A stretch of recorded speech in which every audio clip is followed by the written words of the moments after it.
أعوذ بالله من الشيطان الرجيم. بسم الله الرحمن الرحيم. أولم ير الذين كفروا أن السماوات والأرض كانتا رتقا ففتقناهما وجعلنا من الماء كل شيء حي أفلا يؤمنون.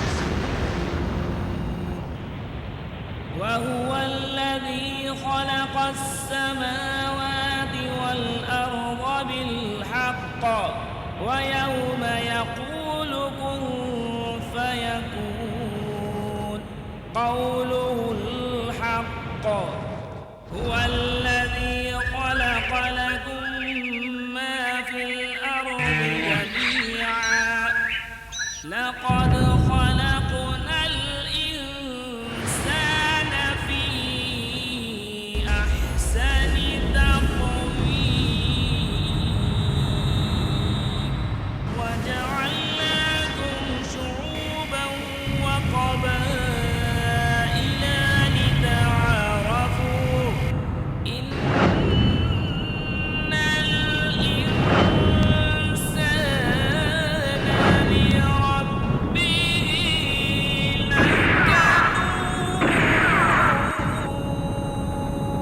لكنود. ولقد صرفنا في هذا القرآن للناس من كل مثل وكان الإنسان أكثر شيء جدلا.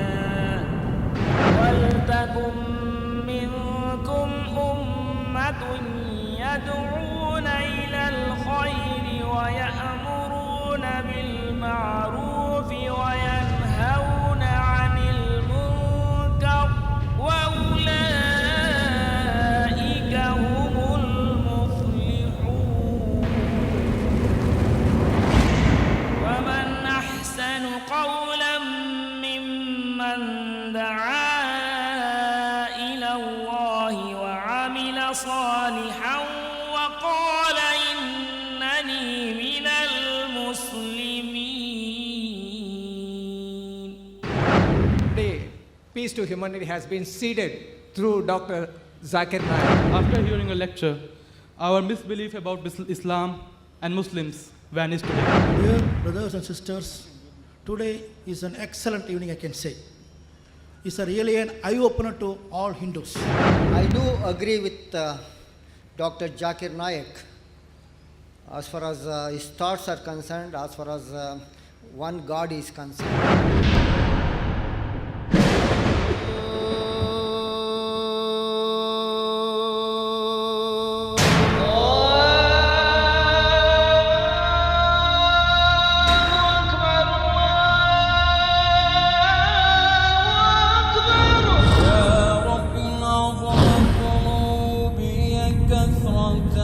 فلقد علمت بأن عفوك أعظم. أدعوك ربي كما أمرت تضرعا.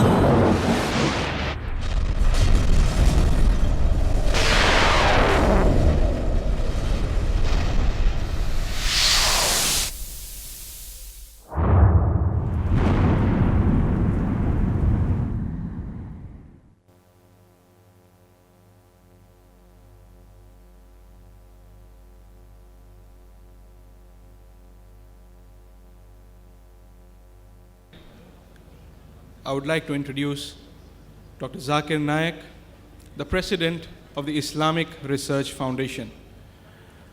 A medical doctor by professional training, Dr. Zakir Naik is renowned as a dynamic international orator on Islam and comparative religion.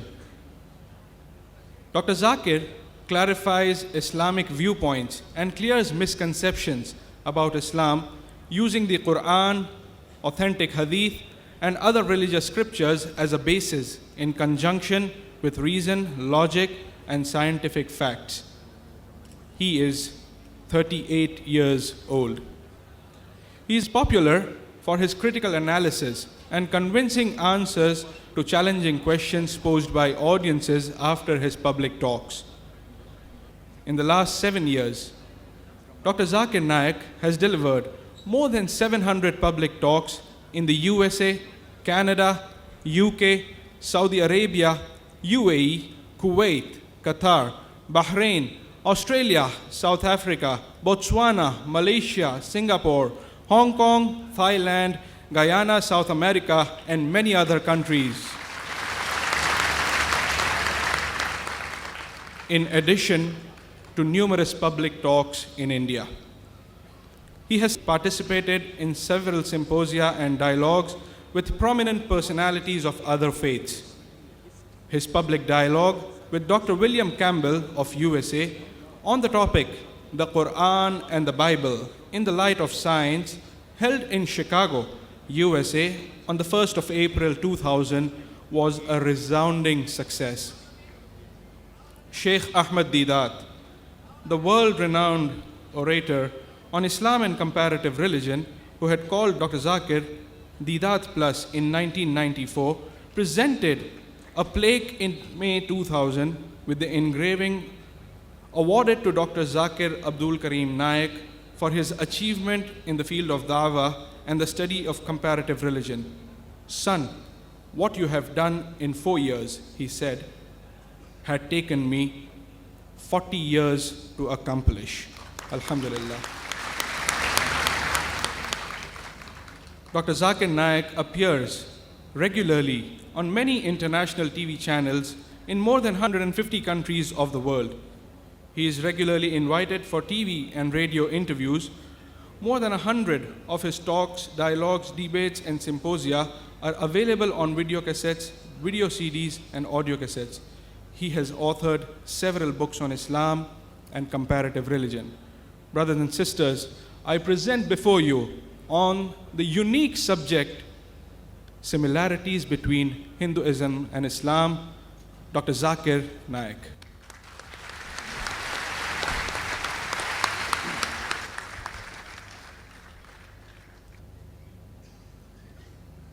Alhamdulillah. Wassalatu wassalam ala Rasulillah wa ala ali ashabi ajmain. Amma ba'd. A'udhu billahi minash shaitanir rajim. Bismillahir rahmanir rahim. Kul ya ahlal kitab ta'alaw ila qalmatin sawa'in bainana bainakum alla na'budu illa Allah wa la nushrika bihi shay'an wa la yattakhidha ba'duna ba'dan arbaban min dunillah fa in tawallaw faqulu ashhadu bi anna muslimun. Rabbi shrah li sadri wa yassir li amri wa halul 'uqdatam min lisani yafqahu qawli. Respected Brother Abdul Rahim Green,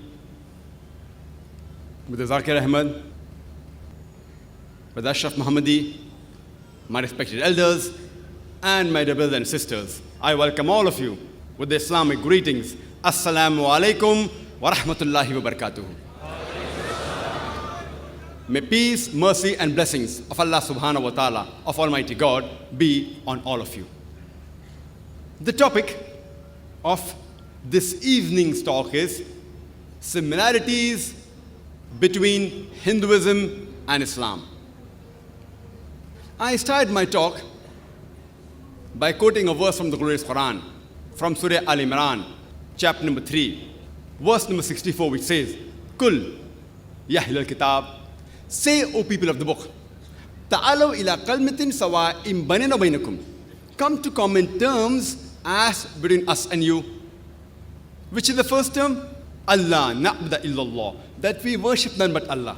Wala nushrika bihi shay'an, that we associate no partners with him.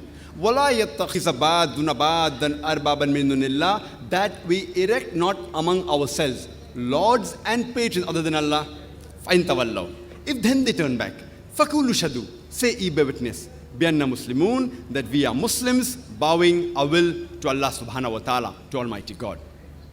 This verse of the glorious Quran, though specifically it mentions Ahl Kitab, that is the Jews and Christians, but in general it can be used for different types of people. According to me, this verse of the glorious Quran is the master key for conveying the message to different types of people.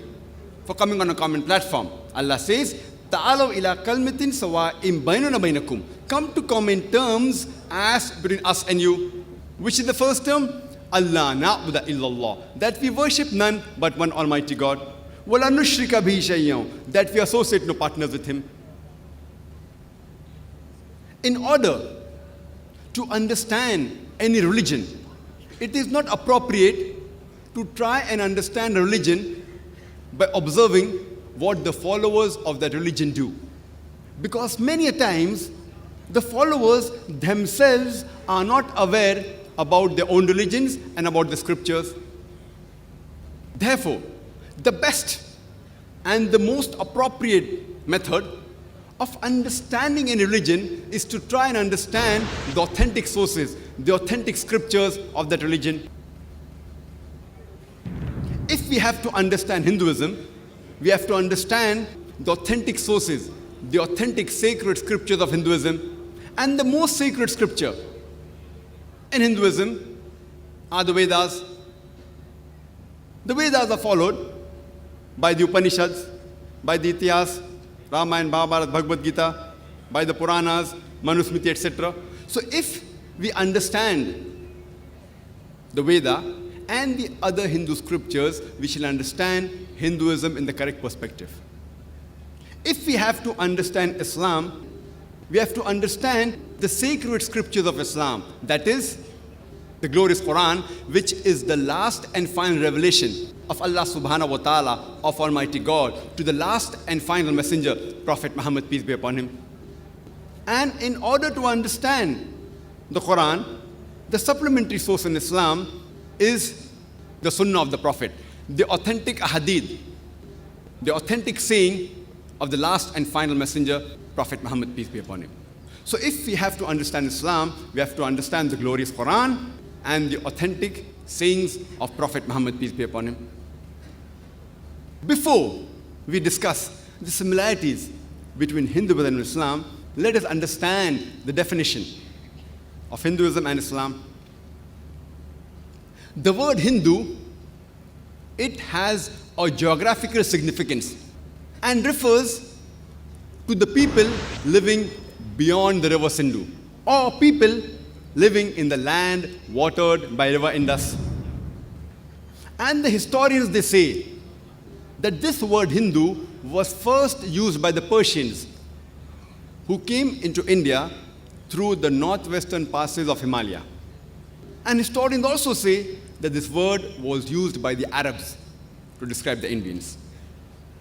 According to the Encyclopedia of Religion and Ethics, volume number 6, reference number 699, it says that the word Hindu is nowhere mentioned in any of the Indian literature or Indian scriptures before the advent of Muslims to India. And according to Pandit Jawaharlal Nehru, he writes in his book, The Discovery of India, on page number 74 and 75, he says that the earliest occurrence of the word Hindu can be traced to a source 8th century CE, that's a tantric of 8th century CE. That means the first time the word Hindu was used is in the 8th century CE in a tantric, and it was used to describe a group of people. It was never used in relation to religion.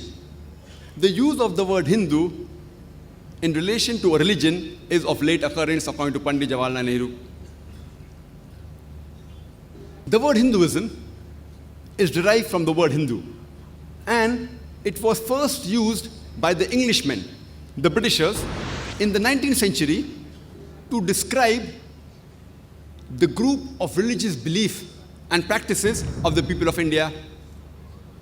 According to New Encyclopedia Britannica, volume number 20, reference number 581, it says that this word Hinduism was first used by the British writers in the year 1830 to describe the religious beliefs of the people of India.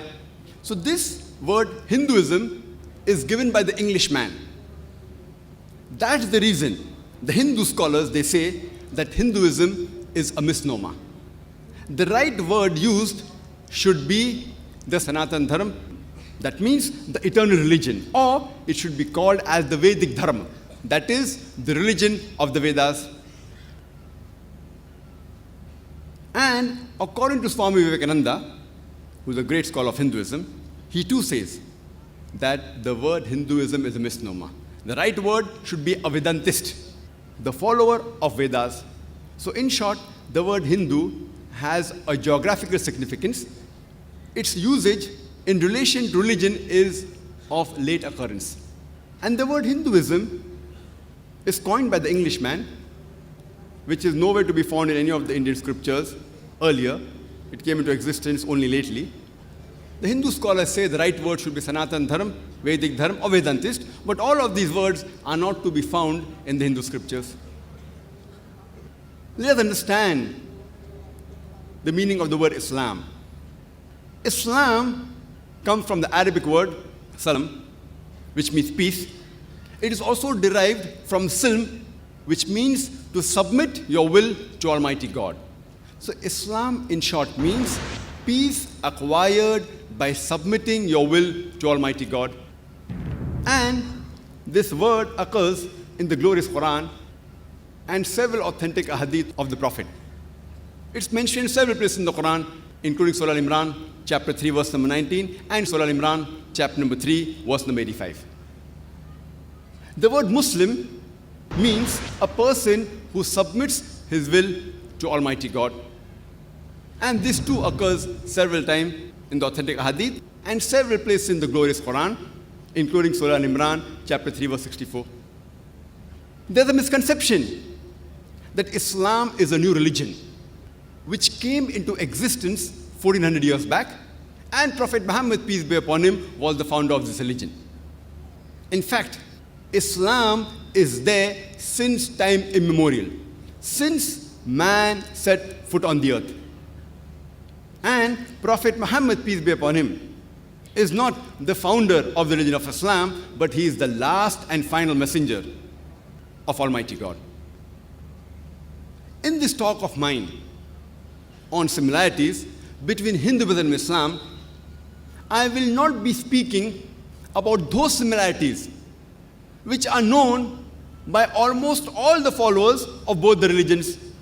For example, both the religions say that you should not steal.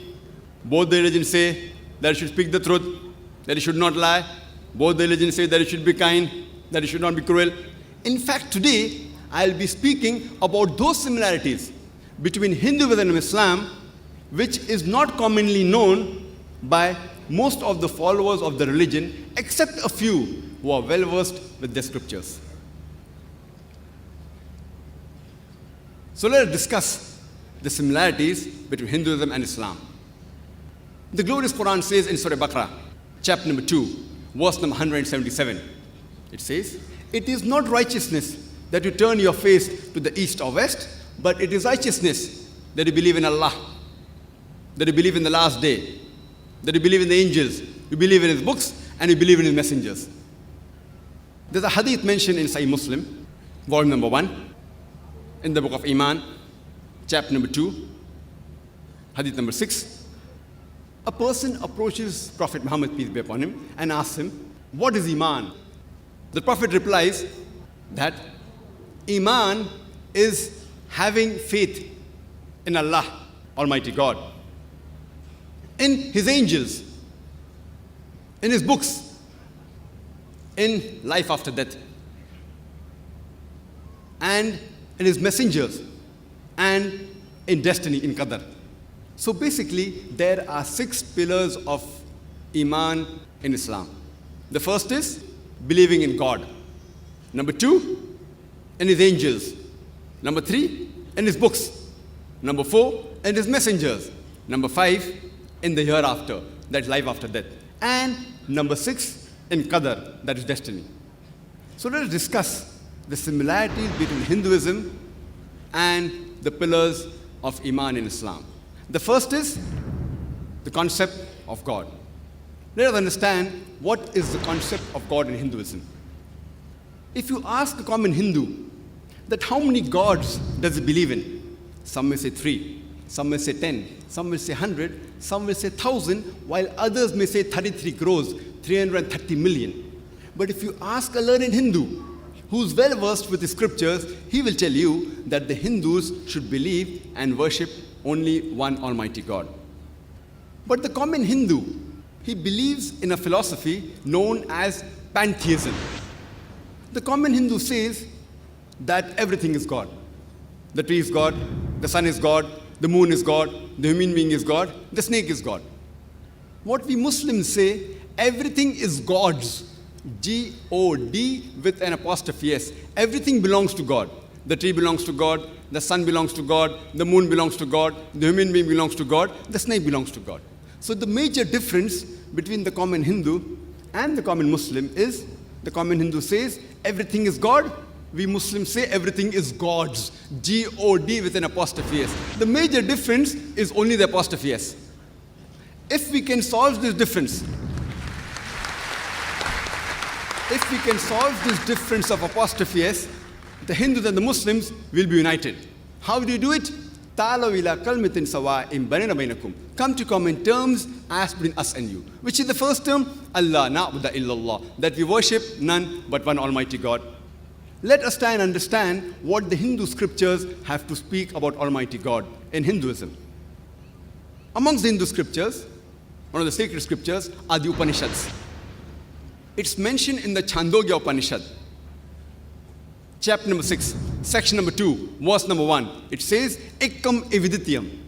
It's a Sanskrit quotation which means God is only one without a second.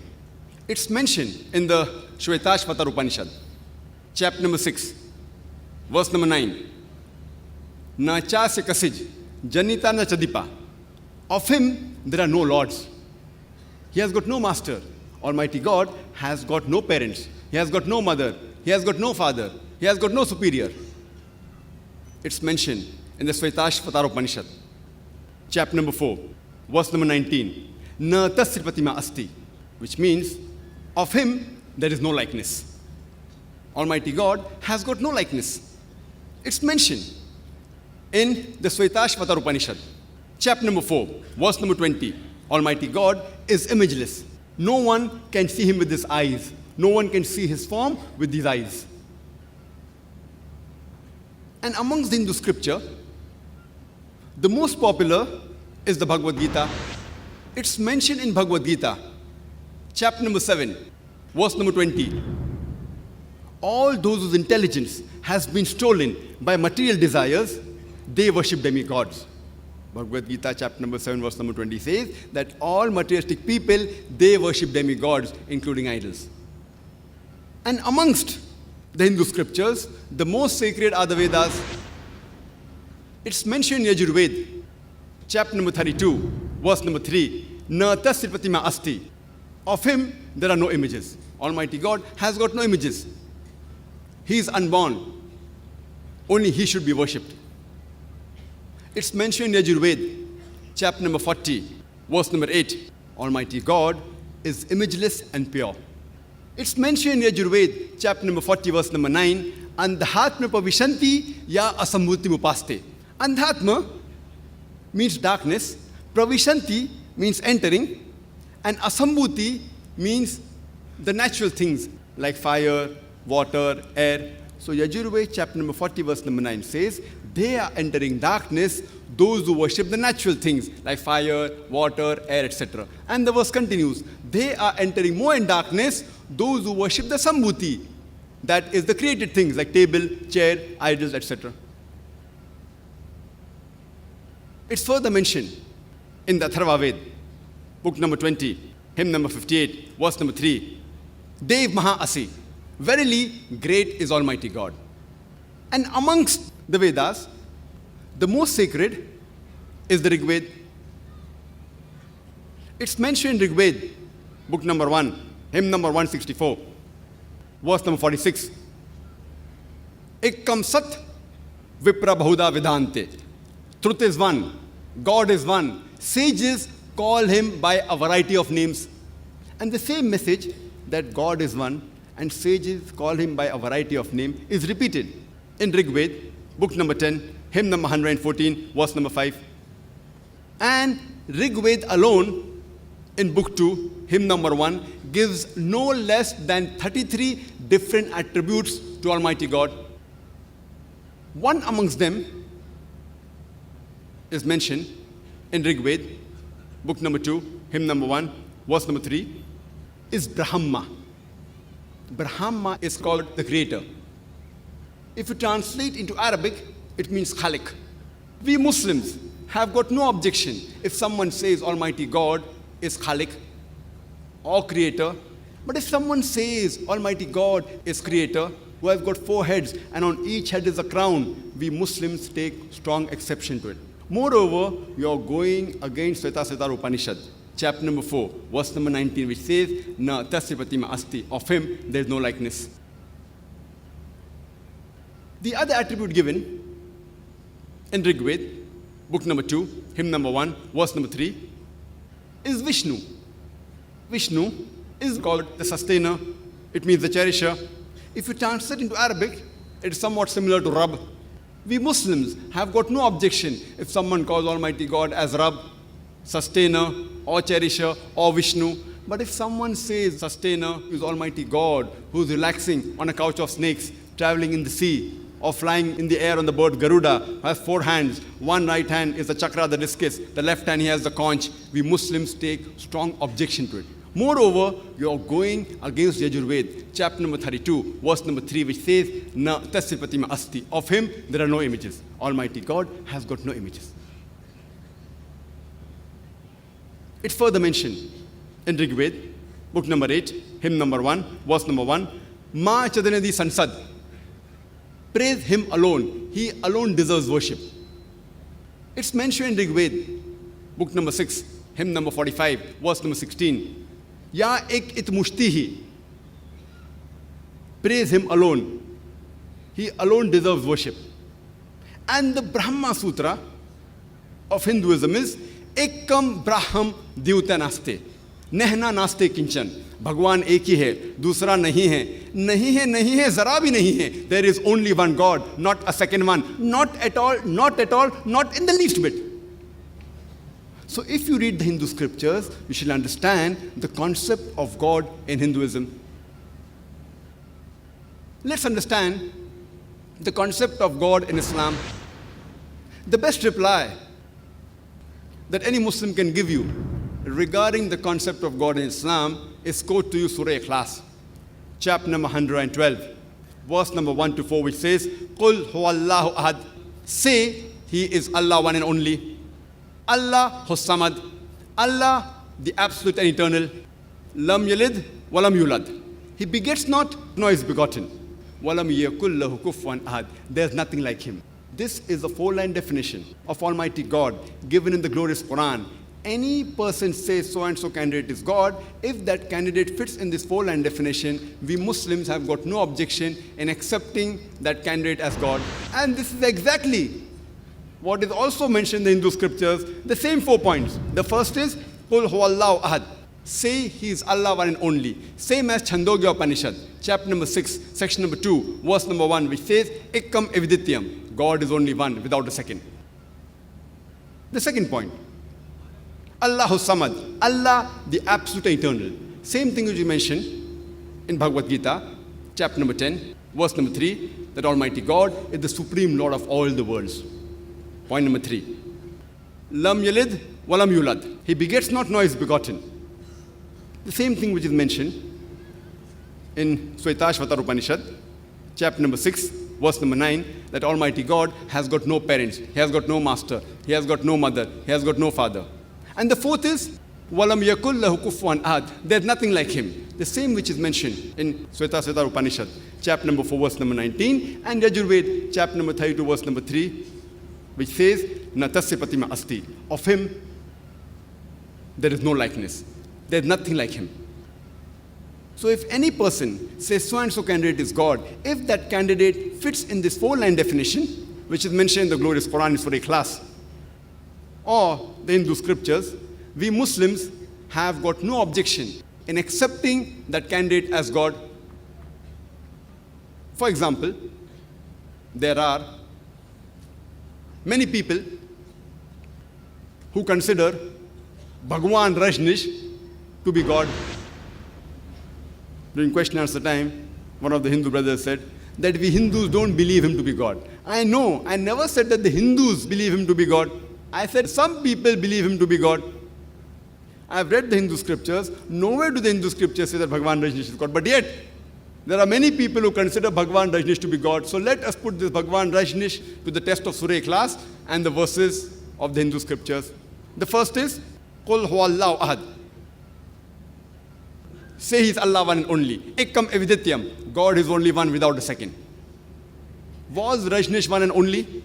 Was he the only man who has claimed divinity? There are thousands of men who have claimed divinity, and especially in this country of ours, India, we have thousands who have claimed divinity. He's not the only one. But a Rajneesh Bhakt will say, no, he's unique, he's the only one. So let's go to the next test. Allahu Samad. Allah, the absolute eternal. Was Rajneesh absolute eternal? We read in his biography that Rajneesh was suffering from diabetes, from asthma, from chronic backache. Imagine Almighty God suffering from asthma, chronic backache, from diabetes. The third test, Lam yalid wa lam yulad. He begets not, nor is begotten. We know that Rajneesh was born in the state of Madhya Pradesh. He had a mother and father. In 1981, he goes to America. And in the state of Oregon, he starts his own township known as Rajneeshpuram. And he takes thousands of Americans for a ride. Later on, the American government, they arrest him and they put him behind bars. And he says that the American government, they gave me slow poisoning in the jail. Imagine Almighty God being slow poisoned. And in 1985, the American government, they kick him out of USA and he comes back to India, and in the city of Pune, he has his own center, which is today known as the Osho Commune.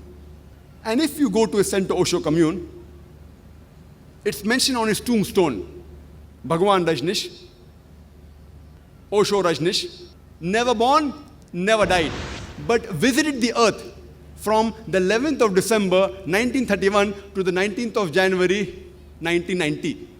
Never born, never died, but visited the earth from the 11th of December 1931 to the 19th of January 1990. They forgot to mention on his tombstone that he was not given visas to 21 different countries of the world. Imagine Almighty God coming in this world to visit the world and requires visas to enter different countries. And the Archbishop of Greece said, if you don't remove Rajneesh out of this country, we'll burn his house and the house of his disciple. And the last test, Walam yakul lahu kufuwan ahad. There's nothing like him. It's so stringent that no one besides the true Almighty God can pass. The moment you can compare God to anything in this world, he is not God. We know that Rajneesh, he had a white beard, he had 2 eyes, 1 nose, 1 mouth, 2 hands like the human beings. The moment you can compare God to anything in this world, he is not God. Walam yakul lahu kufuwan ahad. For example, if someone says that Almighty God is 1,000 times stronger than Arnold Schwarzenegger. You may have heard the name of Arnold Schwarzenegger, the person who got the title Mr. Universe, the strongest man in the world. If someone says Almighty God is 1,000 times stronger than Arnold Schwarzenegger, the moment you can compare God to anyone, whether it be 1,000 times or 1,000,000 times, whether it be Arnold Schwarzenegger or Dara Singh or King Kong, the moment you can compare God to anything in this world, he is not God. Walam yakul lahu kufuwan ahad. There's nothing like him. This is a 4-line definition of Almighty God given in the glorious Quran, which we call as the touchstone of theology. So all the gods that you people are worshipping, put him to the test of Surah Ikhlas. If your God passes the test of Surah Ikhlas, and the Hindu scriptures have mentioned, then he's a true God. If he fails, he's not a true God. Otherwise, Allah subhanahu wa ta'ala says in the Quran, in Surah Isra, chapter number 17, verse number 110, Allah says, Qulidullah Abidur Rahman, Ayamatadu, Falal Asmaul Husna. Say, call upon him by Allah or by Rahman. By whichever name you call upon him, to him belongs the most beautiful name. You can call Allah subhanahu wa ta'ala by any name, but it should be a correct name, it should be a beautiful name, it should not conjure up a mental picture. And this message that to Allah belongs the beautiful name. Besides Surah Isra chapter 17 verse number 110, it's also mentioned in Surah Araf chapter number 7 verse number 180, Surah Taha chapter number 20 verse number 8, and Surah Al-Hashr chapter 59 verse number 24, that to Allah subhanahu wa ta'ala belongs the most beautiful names. And if you read the glorious Quran, there are no less than 99 different attributes given to Allah subhanahu wa ta'ala. For example, Ar-Rahman, Ar-Rahim, Al-Hakim, most gracious, most merciful, most wise, no less than 99. And the crowning one is Allah. Why do we Muslims prefer calling Allah by the Arabic word Allah instead of the English word God?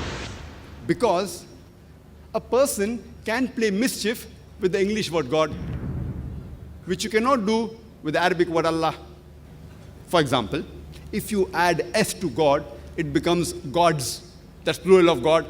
There's nothing like plural Allah. Qul huwallahu ahad. Say He's Allah one and only. If you add D-E-S-S to God, it becomes goddess, meaning a female God. There is nothing like male Allah or female Allah in Islam. Allah subhanahu wa ta'ala is unique. He has got no gender. If you add father to God, it becomes Godfather. He's my Godfather. There's nothing like Allah Father or Allah Abba in Islam. If you add mother to God, it becomes Godmother. There's nothing like Allah Mother or Allah Ammi in Islam. If you prefix tin before God, it becomes tin God, meaning a fake God. There's nothing like tin Allah in Islam. That's the reason we Muslims, we prefer calling Allah by the Arabic word Allah instead of the English word God. But when the Muslims are speaking to non-Muslims who may not be aware of the concept of Allah subhanahu wa ta'ala, and if they use the English word God instead of the Arabic word Allah subhanahu wa ta'ala, like the way I'm doing today, I've got no objection. But I would like to remind them that God is not the appropriate translation of the Arabic word Allah. And this word Allah is mentioned in the religious scriptures of most of the major religions. It's even mentioned in the Hindu scripture. If you read Rig Veda, book number 2, hymn number 1, verse number 11, one of the attributes of Almighty God in Rig Veda, book 2, hymn 1, verse number 11, is Allah. And if you look at the Sanskrit dictionary, the Hindu dictionary, it says Allah is the name of God. He's also mentioned Allah subhanahu wa ta'ala by the word Allah in Rig Veda, book number 3, hymn number 30, verse number 10, and Rig Veda, book number 9, hymn number 67, verse number 30, is mentioned as Allah. Let's discuss the second pillar of Iman, that is the angels. There is no concept of angels in Hinduism, but they have a concept of super beings which can do work which a normal human being cannot do. In Islam, the angels are created by Allah subhanahu wa ta'ala from light. They always obey the commandments of Allah subhanahu wa ta'ala. They don't have a free will of their own. And angels have been created for particular purposes, for particular duties. For example, Archangel Gabriel has been created to get the revelation of Allah subhanahu wa ta'ala to his various messengers. The third pillar of Iman is his books. First, we'll discuss the books in Hinduism. The sacred scriptures, the sacred books of Hinduism, can be categorized into two types. One is the Shruti, the other is the Smriti. Shruti means that which is perceived, which is heard, which is understood, which is revealed. And the Shrutis are considered to be the word of Almighty God. They are of divine origin. And they are of two types, the Vedas and the Upanishads. The Veda is derived from the Sanskrit word vid, which means knowledge. So Veda means knowledge par excellence. And basically, there are four types of Vedas: Rig Veda, Yajurveda, Samveda, and Atharva Veda. The exact date when these Vedas came into existence is unknown. Which date exactly is unknown. The scholars differ. According to Swami Dayananda Saraswati, the founder of the Arya Samaj, he says that the Vedas are 1,310 million years old. But most of the scholars, including the majority of the Hindu scholars, they say that the Vedas are approximately 4,000 years old. Exactly who was the first person who had the Vedas is unknown. In which land it exactly came is not known.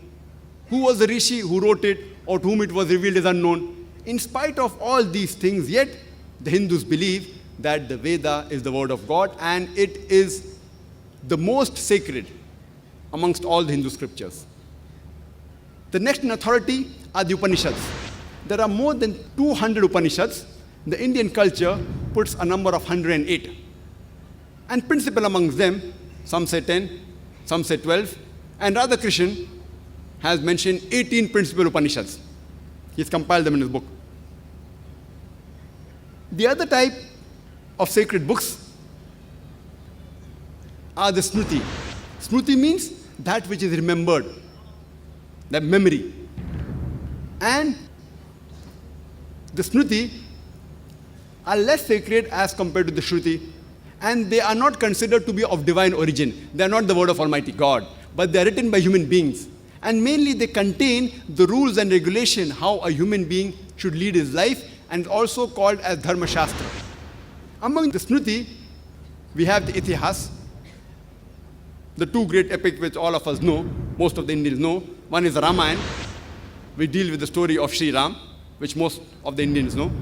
The other is Mahabharata, which deals with the story of a feud between the cousins, the Pandavas and the Kauravas, and also deals with the story of Shri Krishna. And most of us, the Indians, they are aware of Mahabharata. The most popular amongst the scripture is the Bhagavad Gita. Bhagavad Gita is a part of Mahabharata. It contains 18 chapters. It is part of the Bhishma Parv, chapter number 25 to 42, 18 chapters of Mahabharata. It is a guidance given by Shri Krishna to Arjun in the battlefield. The other sacred scriptures are the Puranas. Puranas means ancient.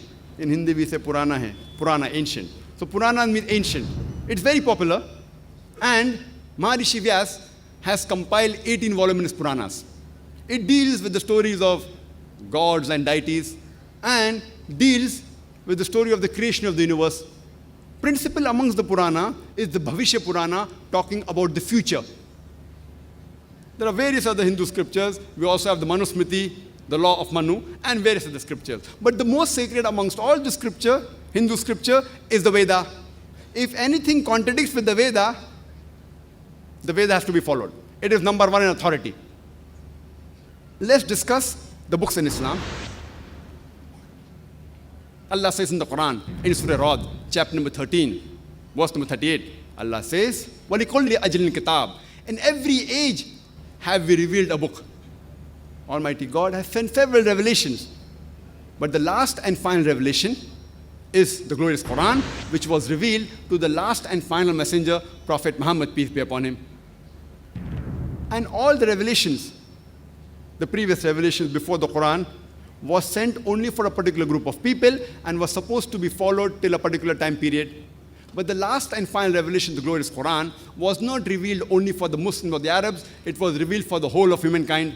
As is mentioned in the Quran in Surah Ibrahim, chapter number 14, verse number 1, in Surah Ibrahim, chapter number 14, verse 52, in Surah Baqarah, chapter number 2, verse number 185, as well as in Surah Az-Zumur, chapter 39, verse number 41, that the Quran has been revealed for the whole of humankind.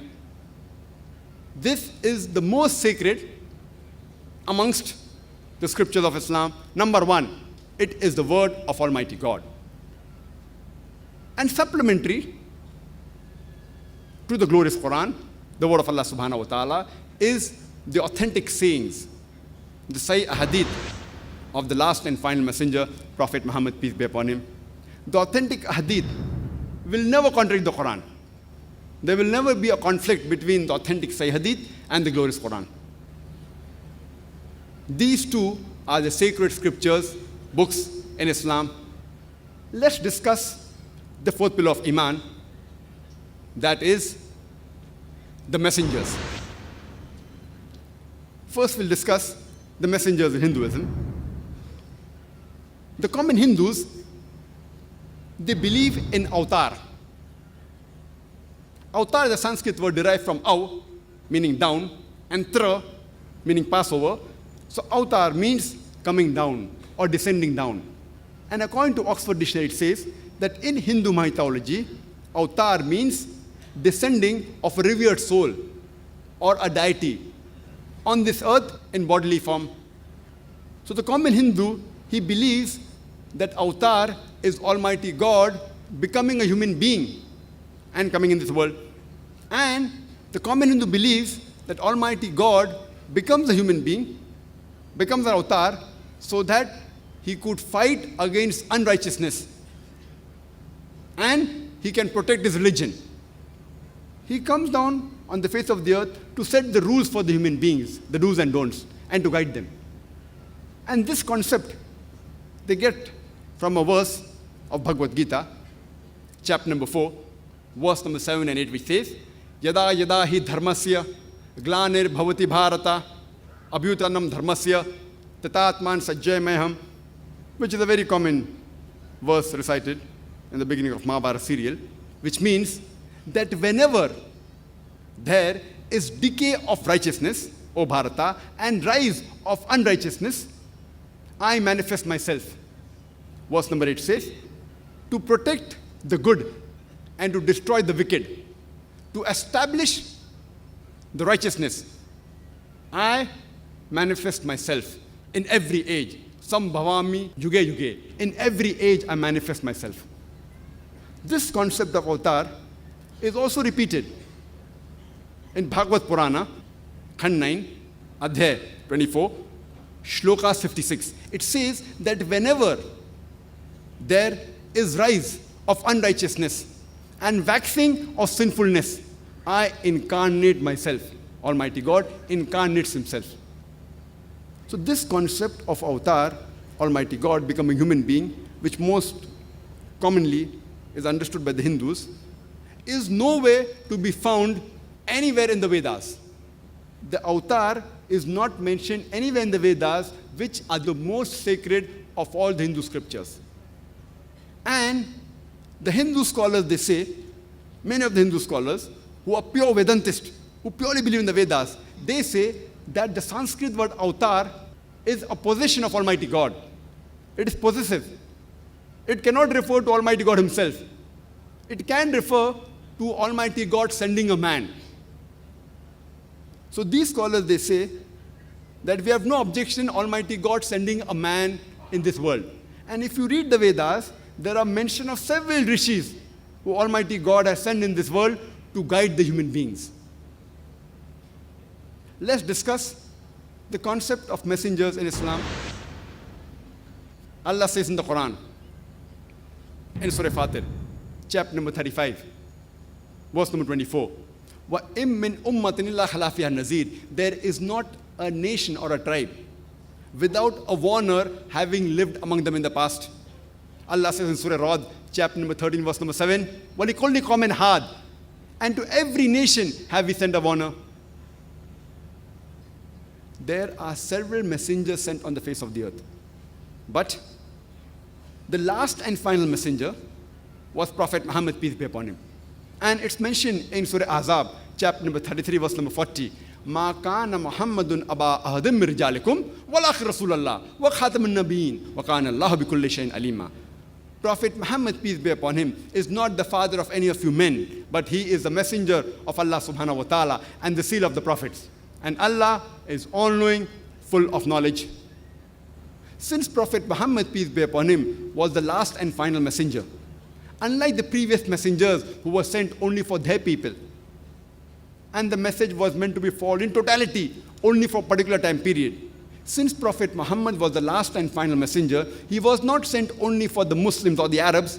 Allah says in the Quran, in Surah Anbiya, chapter number 21, verse number 107, وَمَا أَرْسَلْنَاكَ إِلَّا رَحْمَةً لِلْعَالَمِينَ. That we have sent thee not but as a mercy to all the worlds, as a mercy to all the creatures, as a mercy to the whole of humanity. Allah repeats the message in Surah Sabah, chapter number 34, verse number 28. وَمَا أَرْسَلْنَاكَ إِلَّا كَافَّةً لِلنَّاسِ بَشِيرًا وَنَذِيرًا. That we have sent thee not but as a universal messenger, giving glad tidings and warning them against sin. But most of the human beings yet do not know. And Prophet Muhammad, peace be upon him, said, it's mentioned in Sahih Bukhari, volume number 1, in the book of Salah, chapter number 56, hadith number 429. The Prophet said that all the previous messengers that came before me, they were sent only for their people, for their nation. But I have been sent as the last and final messenger to the whole of humanity. In Islam, we don't agree that Almighty God has to come in this world and become a human being. This philosophy of Almighty God becoming a human being is called as anthropomorphism, which many religions believe in this philosophy that Almighty God became a human being, and they have a logic for that. What they say, that Almighty God is so holy, He is so pure, He does not know the shortcomings of the human being. How does the human being feel when he's hurt? How does the human being feel when he's in trouble? How does the human being feel when he has got problems? So that's the reason Almighty became a human being, so that He could set the rules, the do's and don'ts for the human beings. On the face of it, it sounds like a good logic. Almighty God, so holy, so pure, He does not know the shortcomings of the human beings. Therefore, to set the rules, He became a human being. I am asking a simple question. Let's suppose I manufacture a VCR, a video cassette recorder. Do I have to become a VCR, a video cassette recorder, to know what is good or what is bad for the VCR? If I manufacture a VCR, since I'm the manufacturer, since I'm the creator, I don't have to become a VCR to know what is good or what is bad for the VCR. What do? I write an instruction manual. That if you want to play the video cassette, insert the cassette and press the play button. If you want to stop, you press the stop button. If you want to fast forward, press the FF button. Don't drop it from a height, it will get spoiled. Don't immerse it in water, it will get damaged. I write an instruction manual. I don't have to become a VCR to know what is good or what is bad for the VCR if I've created the VCR. Similarly, Almighty God, since He is the creator of the human beings, He doesn't have to become a human being to know what is good or what is bad for the human being. What does He do? He chooses a man amongst men and communicates with them on a higher level, who we call as messengers. And He reveals this instruction manual to guide the humankind. And the last and final instruction manual of Almighty God, it is the glorious Quran. The do's and don'ts for the human being is mentioned in the last and final instruction manual of the human beings, that is the glorious Quran. So the Islamic concept perfectly matches with the concept of the Vedas. It may not match with the common Hindus who believe that Almighty God becomes a human being, but nowhere does the Veda has the concept that Almighty God has become a human being. It has a concept that Almighty God has sent rishis, has sent people who were close to Almighty God so that they could guide the humankind. And there are mentions of several rishis and messengers in the Vedas. Let us discuss what do the Hindu scriptures have to speak about the last and final messenger, Prophet Muhammad, peace be upon him. It's mentioned in the Bhavishya Purana, Parva 3, Khand 3, Adhyay 3, Shlokas 10 to 27. It says that the Malichas have spoiled the land of the Arabs. Arya Dharma is not to be found there. There was an enemy who I defeated earlier, but now he has been sent by a more powerful enemy. I will send a man by the name of Muhammad, peace be upon him, who will destroy these enemies and will guide the people to the true path. O Raja Bhoj, you need not go to the land of the Pishachas, for I, through my kindness, will purify you here itself. A man in the angelic disposition, he appears in front of Raja and says, O Raja, I have been sent by Ishwar Paramatma. Arya Dharma will prevail. The religion of truth, Dinul Haq, will prevail in the world. I have been sent by Ishwar Paramatma to enforce a creed of meat eaters. My follower shall be a person who is circumcised, who does not have a shendy on his head, who has created a revolution, who keeps a beard, who gives the call for prayer, who eats all lawful thing but will not have the flesh of swine. He will not be purified by herbs and shrubs, but will be purified by warfare. He will be called a Musalman. He will be a meat eater. Now this prophecy about a Rishi to come, the name of the Rishi is mentioned as Muhammad, peace be upon him. And it says that he will guide the people on the straight path. And we know Muhammad sallallahu alaihi wasallam guided the Arabs. It was known as Yawm al-Jahiliyyah, the days of ignorance. He guided them to light. And it says that his follower will be a person who is circumcised, and the Muslims are circumcised. He will not have a shendi, will not have a tail on the head, and we Muslims don't have. Who will grow a beard? We Muslims grow a beard. Will create a revolution. Will give the call for prayer, that is the adhan. And we Muslims, we give the adhan, that's the call for prayers. They will eat all lawful things, but will not touch the flesh of swine. And we Muslims, we don't eat pork. They will not be purified by herbs and shrubs, but will be purified by warfare. And we have been told in the Quran that we have to fight for the truth against Aryan oppression. They will be called Musalman. They will be meat eaters. This prophecy in Bhavishya Purana clearly specifies about the last and final messenger Prophet Muhammad sallallahu alaihi wasallam and his followers as Muslims have been described. He has been prophesied in several places. Time will not permit. I'll just give a reference to a few of the Bhavishya Purana. He's also prophesied in Bhavishya Purana, Parva 3, Khanda 3, Adhyay 3, Shlokas 5 to 8. He's even prophesied in Bhavishya Purana, Parva 3, Khand 1, Adhyay 3, Shlokas 21 to 23. The last and final messenger has also been prophesied in the Atharva Ved, in book number 20, hymn number 127, mantra number 1 to 14. These are called as Kuntub Suktas. Kuntub in Sanskrit means the hidden gland in the abdomen, indicating that the meaning of these verses are hidden. They will be known later. And time will not permit to discuss all the 14 mantras. We'll just discuss the salient feature of the first 4 mantras. Mantra number 1 says, he is Narashansa. He is Kaurama, who will defeat 60,090 enemies. Mantra number 2 says, he is a camel riding Rishi. Mantra number 3 says, he is Mama Rishi. Mantra number 4 says, he is Vaishyaves Reb. The first mantra says, he is Narashansa. Narashansa is derived from Nar, which means a man or a person. And Shansa, as we know, Prashansa, means praise. So Narashansa means one who is praiseworthy. And if you translate the name of the last and final messenger, Muhammad sallallahu alaihi wasallam, into English, if you translate Muhammad into English, sallallahu alaihi wasallam, it means the praiseworthy. So Narashansa is the exact translation of the Arabic name Muhammad sallallahu alaihi wasallam. So it's mentioned by name.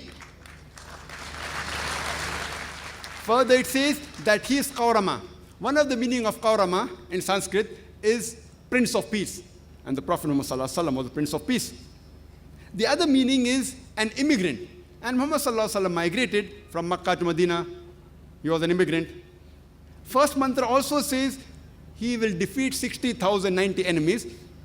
An approximate population of the people of Makkah who were against Prophet Muhammad sallallahu alaihi wasallam was approximately 60,000.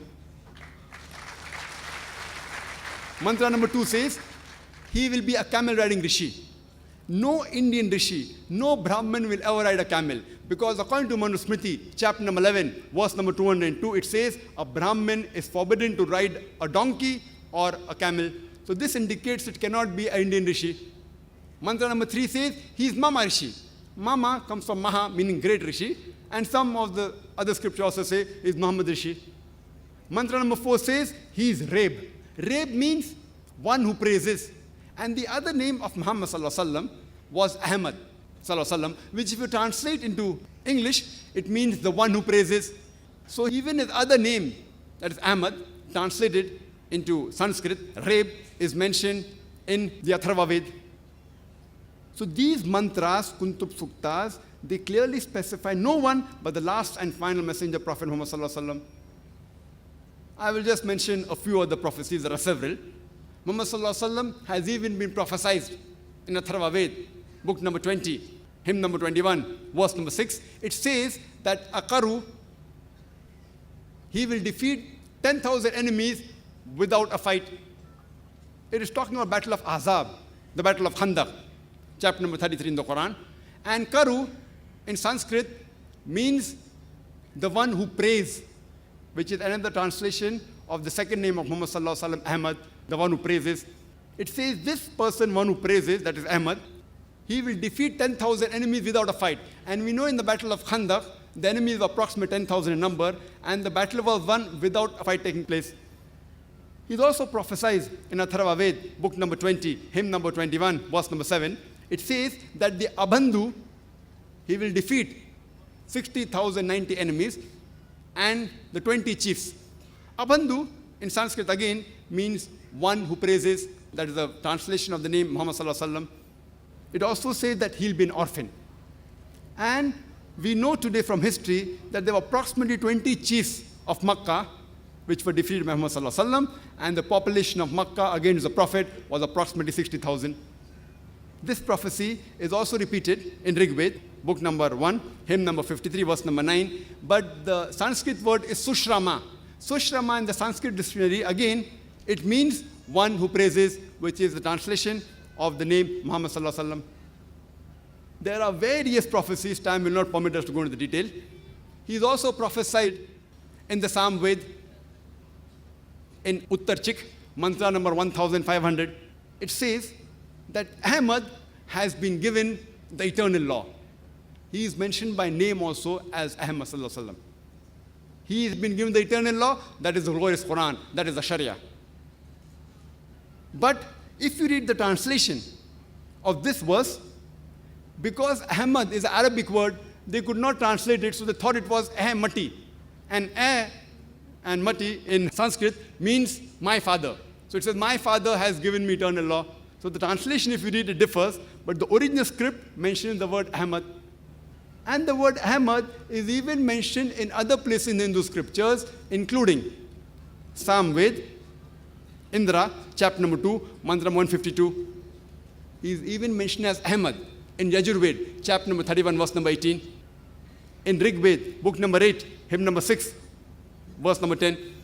He is also prophesied by name Ahmad in Atharva Ved, book number 8, hymn number 5, verse number 16, as well as Atharva Ved, book number 20, hymn number 126, mantra number 14.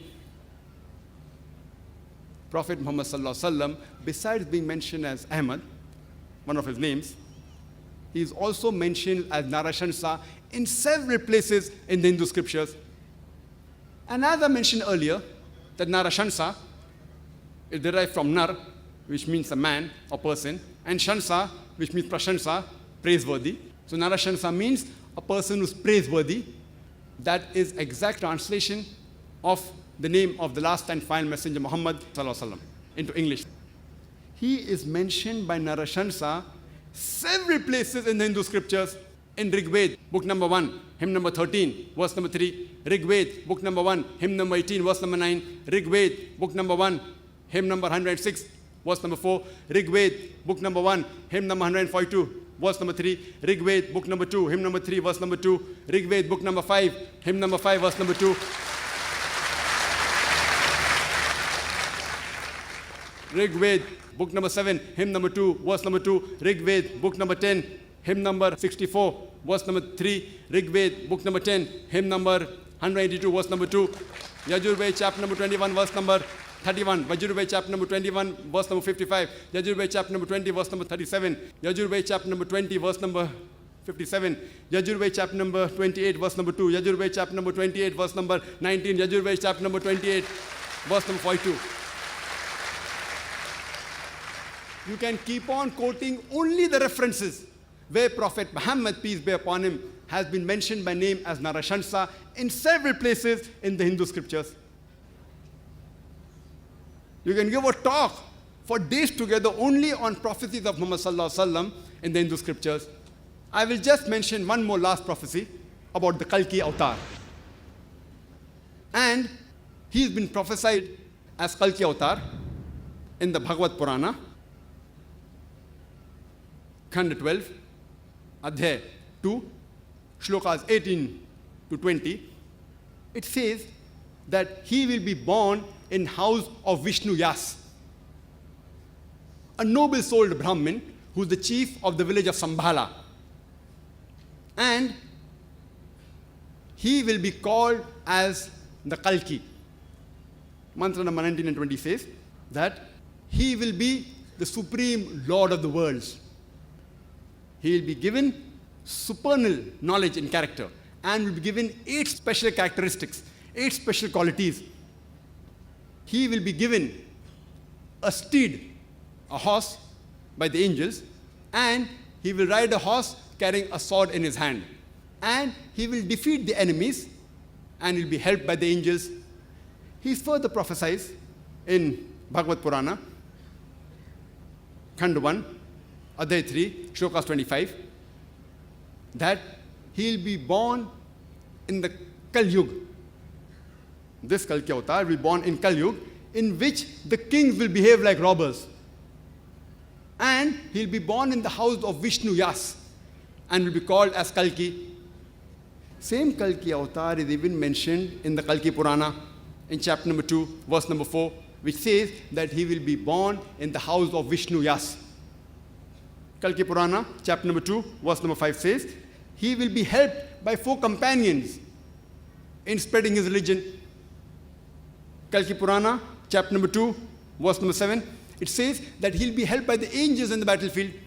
Kalki Purana, chapter number 2, verse number 11 says that he will be born in the house of Vishnu Yas, in the womb of Sumati. And Kalki Purana, chapter number 2, verse number 15 says he'll be born in the first half of Madhav month. You can only give a talk on Kalki Avatar. I'll just mention the points in brief. That these prophecies, what do they say? Point number 1, that it says that the name of Kalki's father will be Vishnu Yas.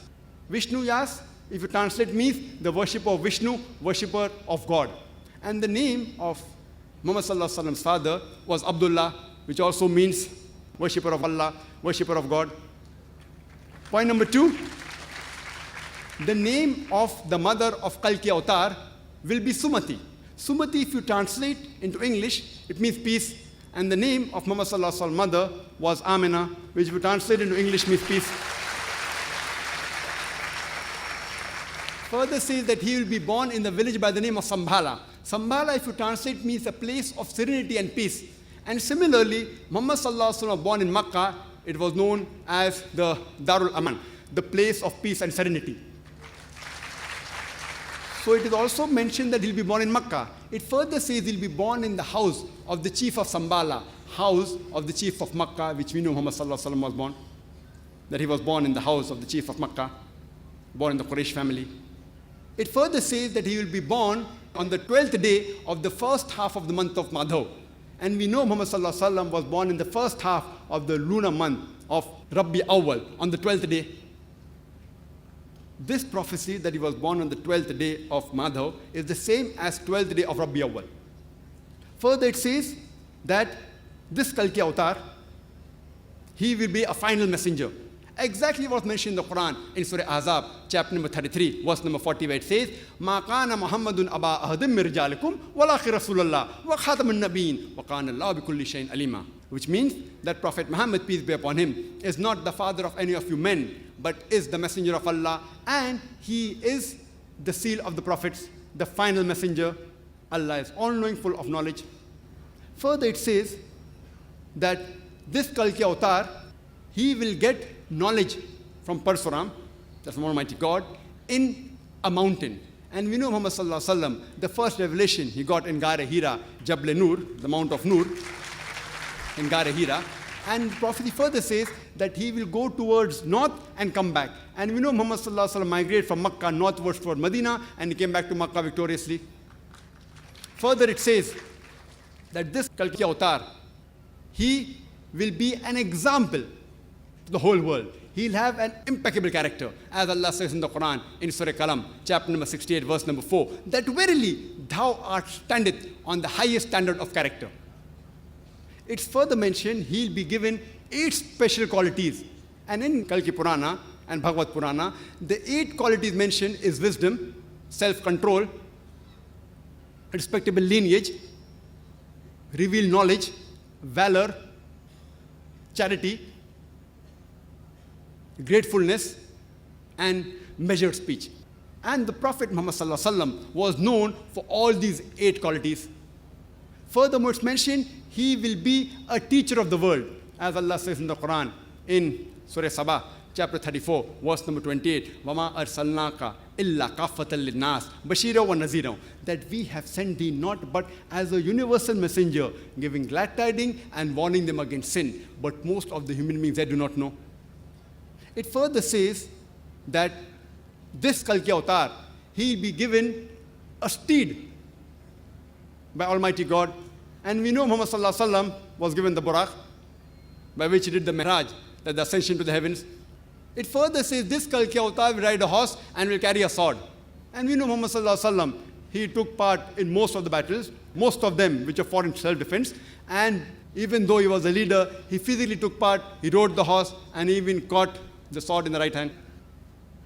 Further, the prophecy says that he'll be helped by 4 companions to spread the religion, the deen. And we know it refers to the 4 Khalifas, the Khulafa Rashidin, Hazrat Abu Bakr, Hazrat Umar, Hazrat Usman, Hazrat Ali, may Allah be pleased with them all, who later became the Khulafa Rashidin, the rightly guided Khalifas of Islam, who spread the religion further.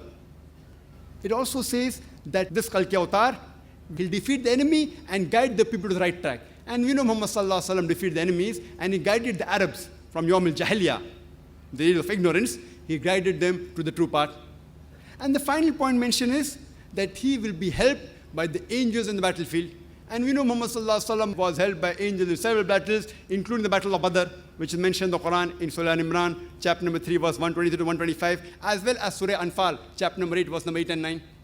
So this prophecy of Kalki Avatar, the last and final messenger, befits no one but the last and final messenger, Prophet Muhammad, peace be upon him.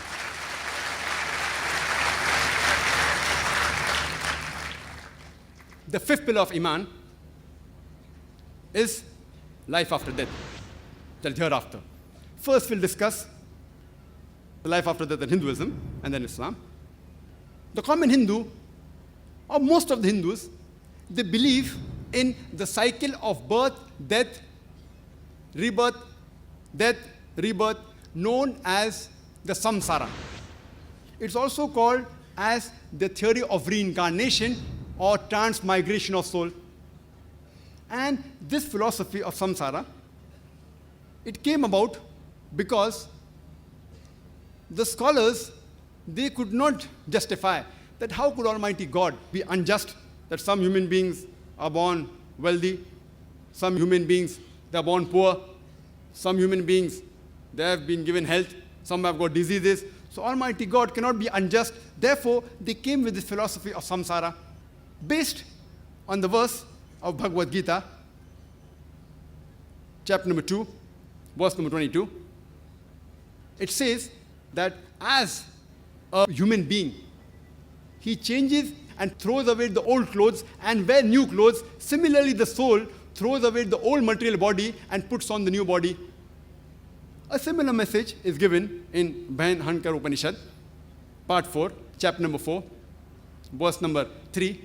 It says that whenever a caterpillar climbs onto a grass of blade, he jumps onto a new blade. Similarly, a soul takes a new body. So based on these verses of the Bhagavad Gita and the Upanishads, the scholars, to justify, they had this theory of samsara, cycle of birth, death, rebirth. And they believe in the concept of karma, that is action. Action not only of the body, but action even of the soul. Based on the philosophy, as you sow, so shall you reap. Whatever you sow, you shall reap. They believe also in dharma. Dharma means deed, righteous deed. How you live your life, family life, life in society. If your karma is based on dharma, you will have good karma.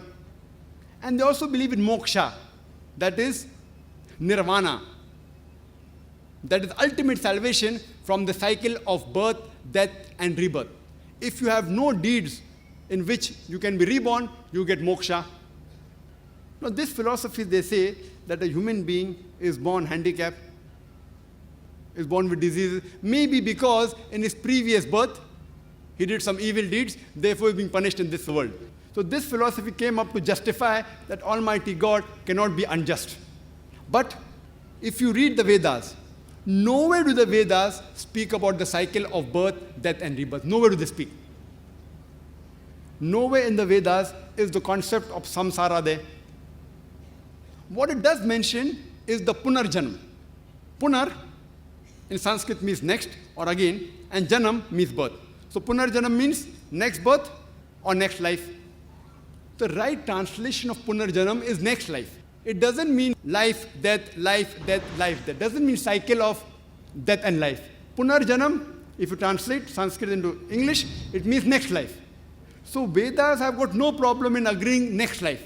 And if you read the Vedas, Rig Veda, book number 10, hymn number 16, verse number 4 and 5, it speaks about the next life. That there is a next life. But doesn't speak about death and life, death and life. And the Vedas also speak about Swarg, that is paradise, describing that there is rivers flowing beneath of milk. You'll have all kinds of fruit. You'll have peace in Swarg. In several places, in Atharva Veda, book number 2, Atharva Veda, book number 4, book number 6, Rig Veda, book number 10, several places. Rig Veda even speaks about Nark, that is hell, describing somewhat like a fire, a torment of fire for punishment. In several places in Rig Veda, book number 4. So if the concept of Swarg and Nark is there, that after a person dies, he will get a reward and punishment. So what is the requirement of him to come again in this world? So according to the Vedas believe in next life only once. And there, depending upon your deeds, you will either go to paradise, Swarg, or Nark, that is hell. It doesn't believe in the concept of birth, death, and rebirth, which most of the common Hindus believe. And regarding the logical reply, why Almighty God makes some people handicapped, some people healthy, we'll discuss in the concept of life after death in Islam. In Islam, Allah says in the Quran, in Surah Baqarah, chapter number 2, verse number 28, that don't you have faith seeing that Allah gave you life when you didn't have life? Then He caused you to die. Then again He'll give you life, and to Him will you return. Allah says in Surah Mulk, chapter number 67, verse number 2, Allazi khalaqal mauta wal hayata. It is Allah who has created death and life to test which of you is good in deeds. Allah says in Surah Al-Imran, chapter 3, verse 185, that kullu nafsin zaikatul maut. Every soul shall have a taste of death, but the final recompense will be on the day of judgment. And anyone who is safe from the hellfire and enters Jannah, the garden, he has achieved the objective of this world. For this life is nothing but mere chattels of play and amusement. So here, according to Islam, a human being comes in this world only once. And this life is a test for the hereafter. And depending how well you follow the commandments of Almighty God or you don't follow commandment of Almighty God, based on that, in the next life, in the hereafter, depending which ways more, you will either go to heaven, that is paradise, or hell, that is Nark. And the description of paradise, Jannah, in Arabic, Jannah is translated as garden, is given in several places in the Quran, and the concept is similar, that there are rivers flowing beneath, rivers of milk and honey, fruits of all kind, you'll have pomegranates, you'll have peace, there will not be any sin. Quran also talks about hell, about Jahannam, similar to the Vedas, as torment of hell, whose fuel will be men and stones, Surah Baqarah, chapter 2, verse number 23-24. And many places the Quran even speaks about hellfire. So the concept of hell and heaven in Islam is somewhat similar to the concept given in the Vedas. And if you read the Vedas, it is similar to the Islamic concept that you come in this world once, and next life, depending upon your deeds, upon your karma, next world you'll either go to hell or heaven. But it disagrees with the common philosophy, which the Hindu scholars talk about the samsara. The reason they came up with this philosophy of samsara, as I told you, they could not logically justify that how could Almighty God make some people born in a rich family, some in a poor family, some are born healthy, some are born with congenital defect. The logical reply for this is given in the Quran. Allah says in the Quran, in Surah Ankabut, chapter number 29, verse number 2, that do you think just by saying, I believe, Allah will let you go and Allah will not test you? That even if you say that I believe in God, do you think Allah will not test you? You are bound to be tested. Every human being is bound to be tested, Allah says. Allah says in Surah Baqarah, chapter number 2, verse number 155, that surely we will test you with fear and with hunger, with loss of property, loss of lives, loss of fruits of your toil. And only those will pass, those who are patient and perseverance. That means Almighty God will test you with hunger, with fear, with loss in property, in health, in different things. Allah says in Surah Anfal, chapter number 8, verse number 28, that your wealth and your progeny is a test for you. The wealth and the progeny, your children, are a test for you. So in Islam, we believe that this life is a test for the hereafter. And Allah subhanahu wa ta'ala tests different people in different ways. And depending upon the surroundings and the facility Allah gives you, He will test you accordingly. For example, if the question paper is difficult, the teacher corrects the paper leniently. If the question paper is easy, the teacher corrects the paper more strictly. So similarly, depending upon the facility Allah has given you, He will test you accordingly. And Allah says in Surah Anfal, chapter 8, verse number 28, that your wealth is a test for you. Now regarding the logical concept why some people are born in a rich family, some people in a poor family, Allah says wealth is a test for you. The third pillar of Islam is every rich person who has a saving of more than the nisab level, 85 grams of gold, he or she should give 2.5% of that saving in charity every lunar year. So maybe very few rich people will actually give the 2.5% of the excess wealth in charity. Majority may give only part of it. So in charity, they'll get less marks. Some people will not give, so they'll get 0 marks.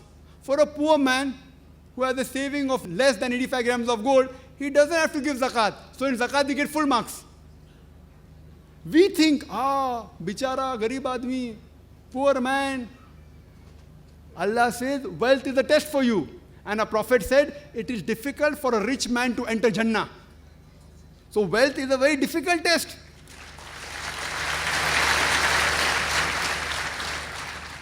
Imagine, in the year 2002, during examination, a very difficult question comes. In the year 2003, doesn't come. So you should be happy. Good, this question didn't come. We should not cry. But we human beings, we think opposite. He doesn't have wealth, he's a poor man, a sad person. It is good for him. The difficult test of wealth he's not undergoing. If he had the wealth, the test of the wealth is very difficult. Maybe he would have failed. So Allah tests different people in different way. Regarding the reply, why some people are born healthy, some people are born with disease, with congenital heart defects. Allah says in Surah Anfal, chapter 8, verse 28, that your children are a test for you. So the person who's born, even if he's born handicapped, we in Islam believe every child is masoom, is sinless. We don't believe that the child did some bad deeds in the previous birth, therefore he's born handicapped. We believe every child born in any family, he is sinless, he is masoom. But he may be a test for the parents. The parents may be pious people, may be offering 5 times salah. Maybe Allah wants to test them further. And if Allah wants to give you a great reward, He has to test you in a higher level. Maybe, for example, if you sit for a graduation in arts, to pass a BA degree in arts is easy. If you pass, you become a graduate. But to pass an MBBS exam is more difficult. But if you pass, you get doctor, more honor. But the chances of passing MBBS is much less. But if you pass, you get great honor. Similarly, maybe the parents, they are pious people. Almighty God wants to give them Jannat-e-Firdaus.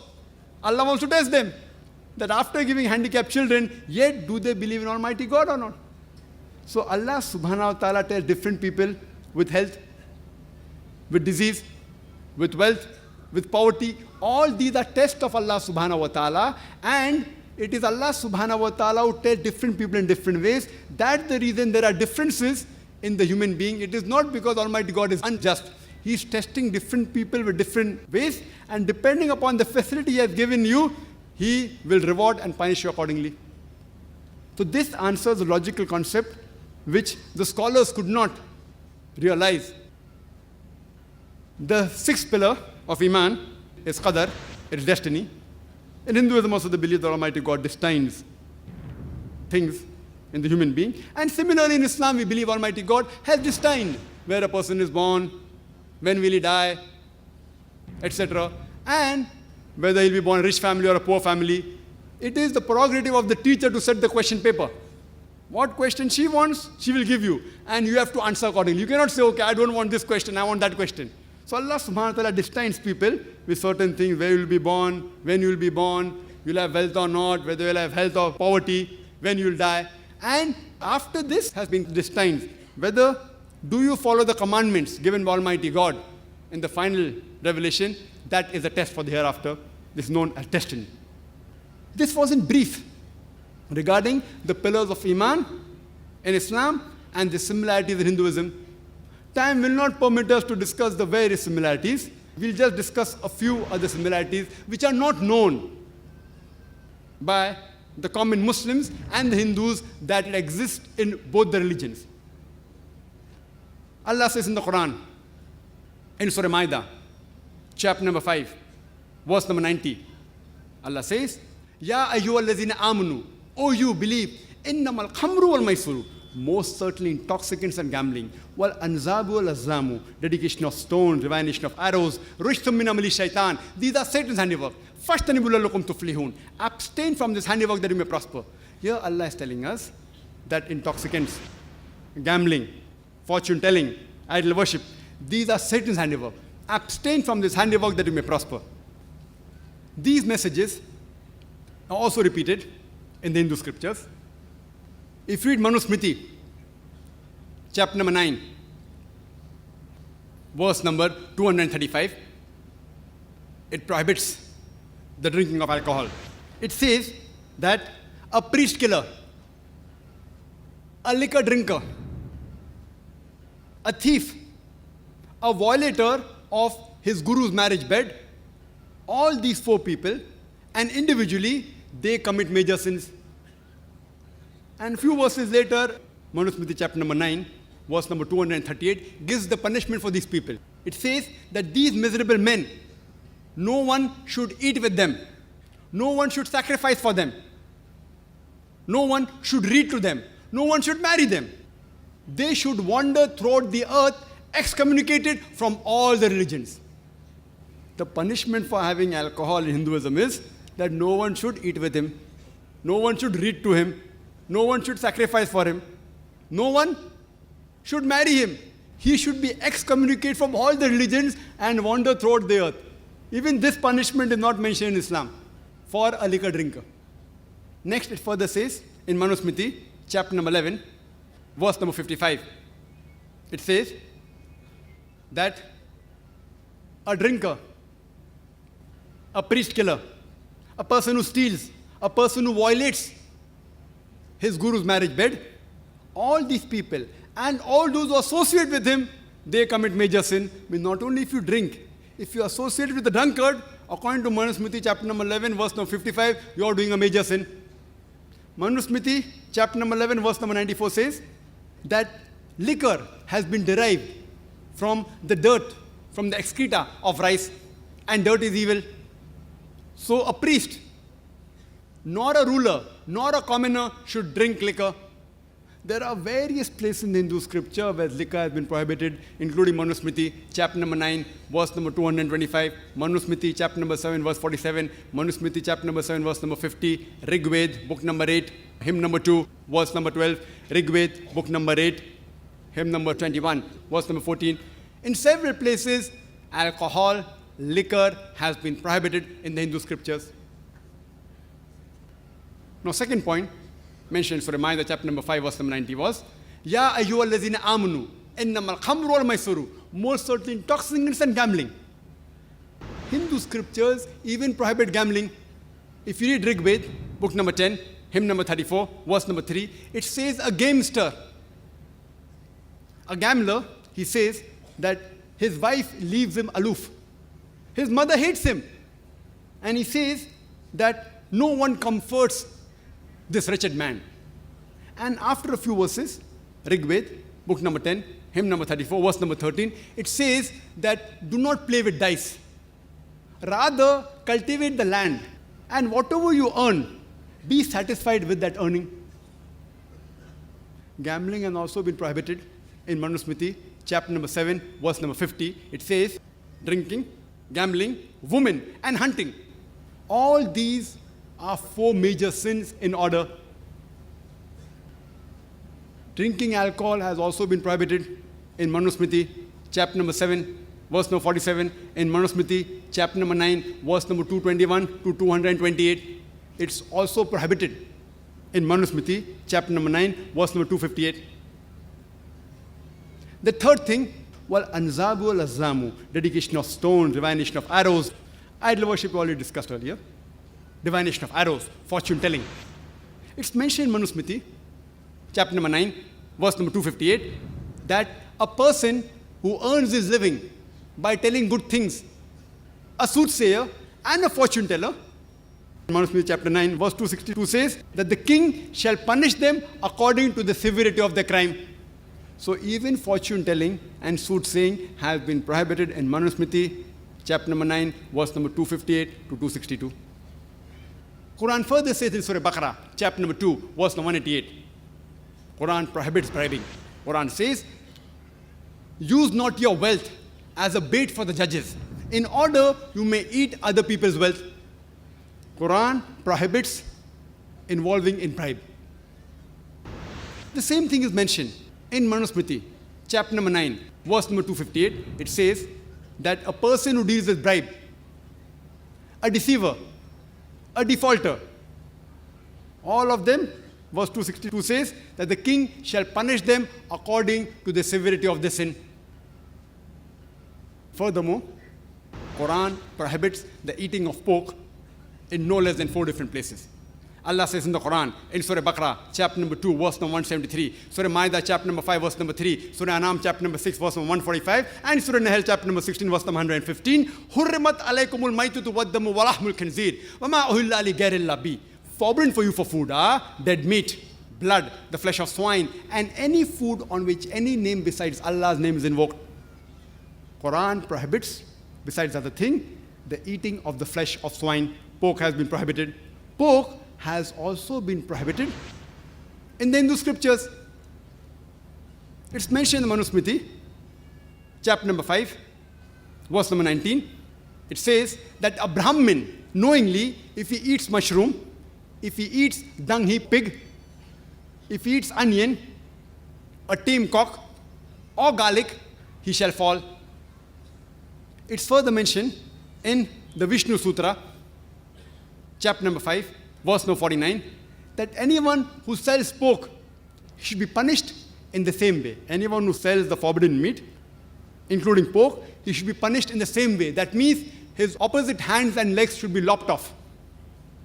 The Vishnu Sutra, chapter number 5, verse number 49 says, if anyone sells pork, the punishment for him is chopping off his opposite hands and feet.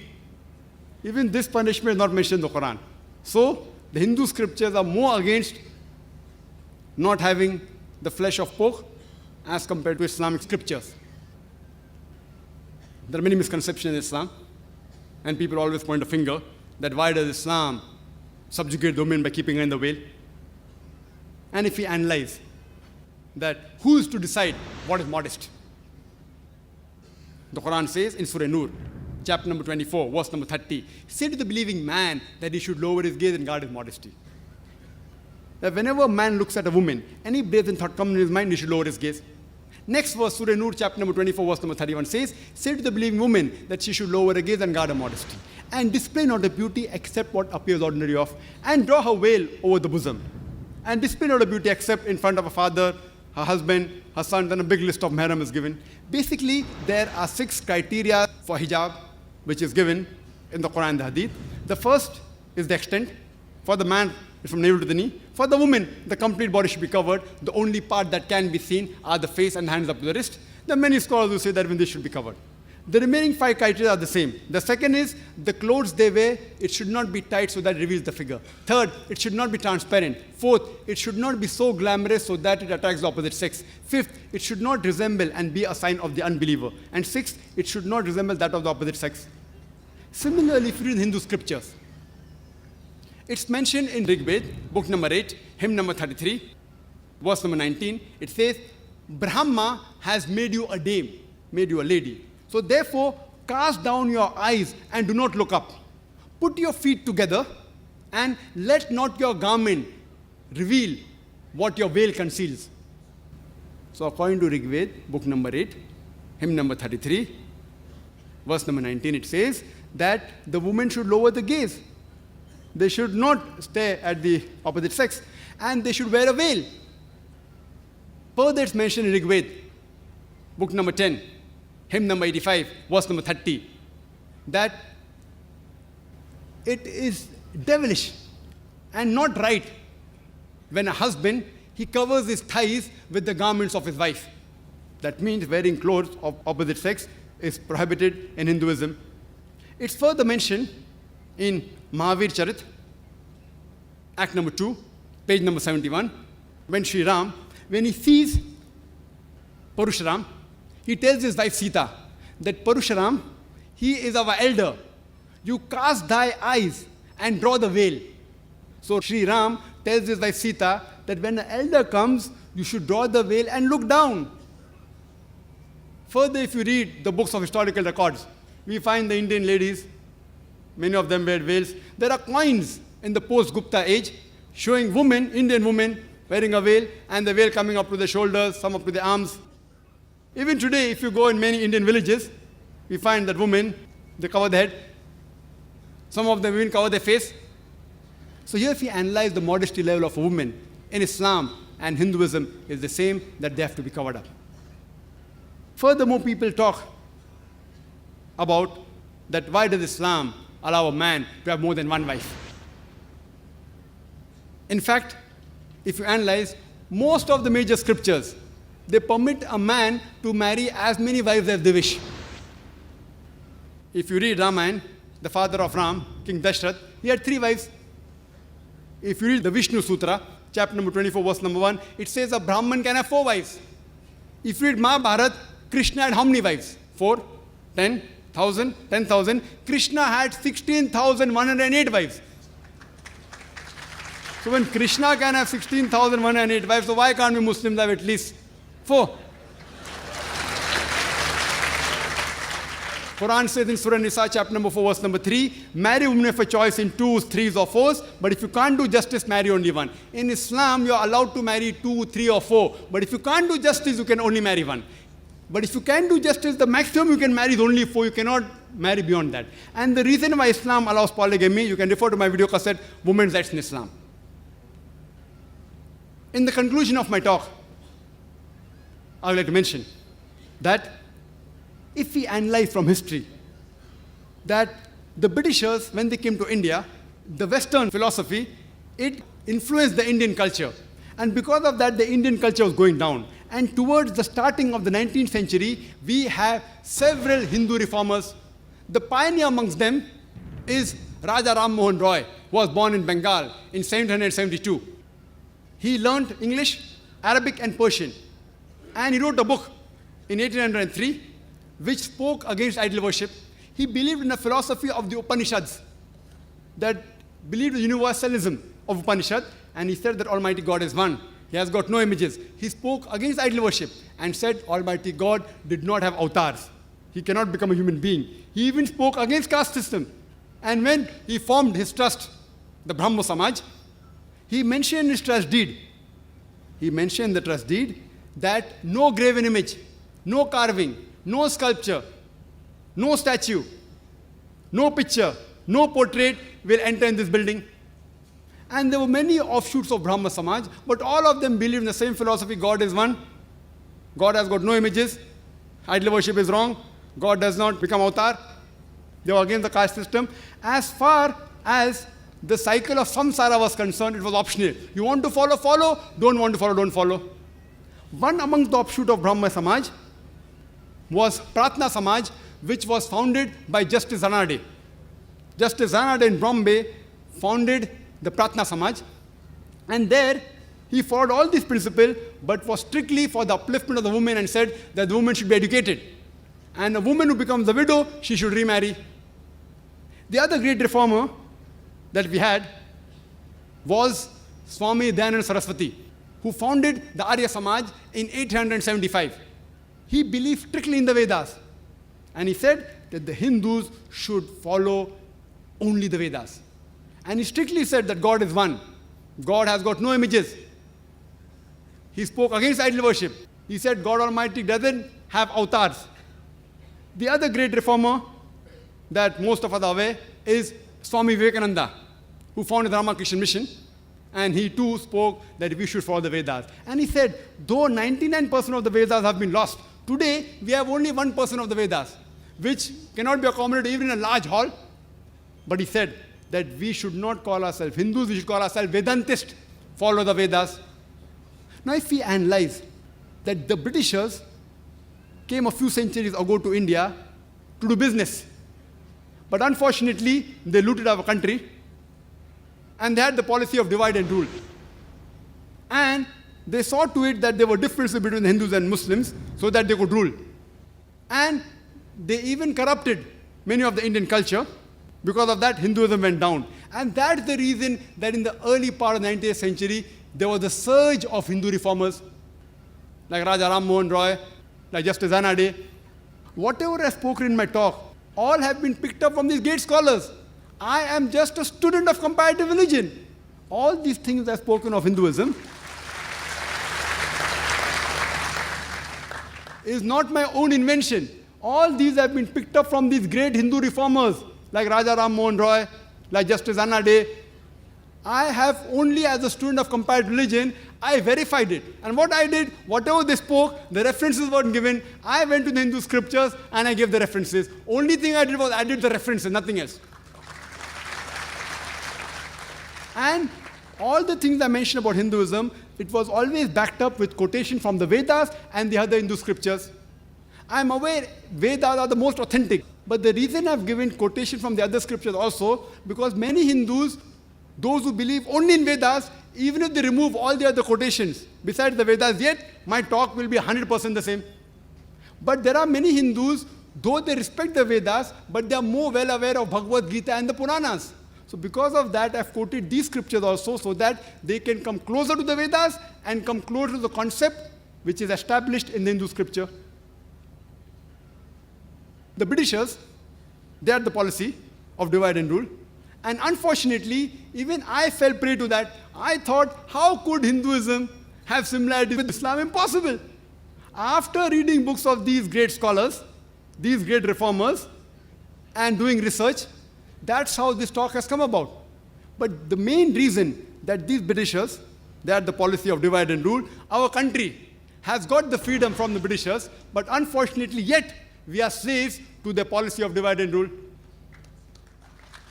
And unfortunately, most of our Indian politicians, if not all, most of them, they follow the same rule of divide and rule to get their votes.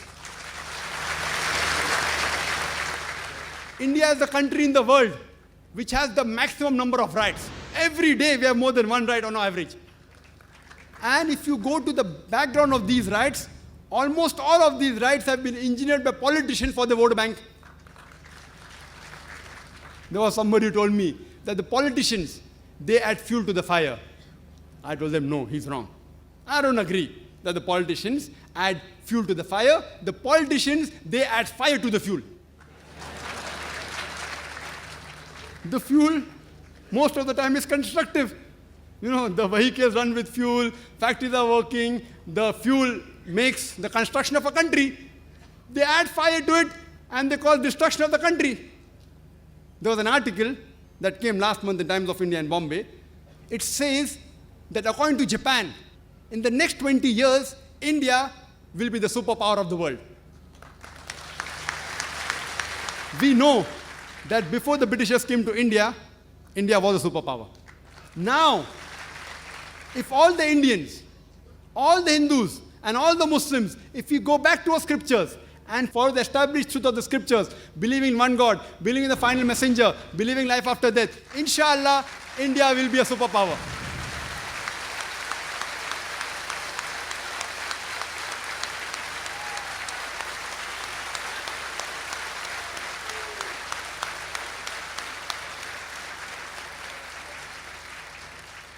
Only if all the Indians, the Hindus and the Muslims, if we go back to the scripture and follow the scriptures, we'll be a superpower, we'll be far superior to the Americans, far superior to America and the European countries, inshallah.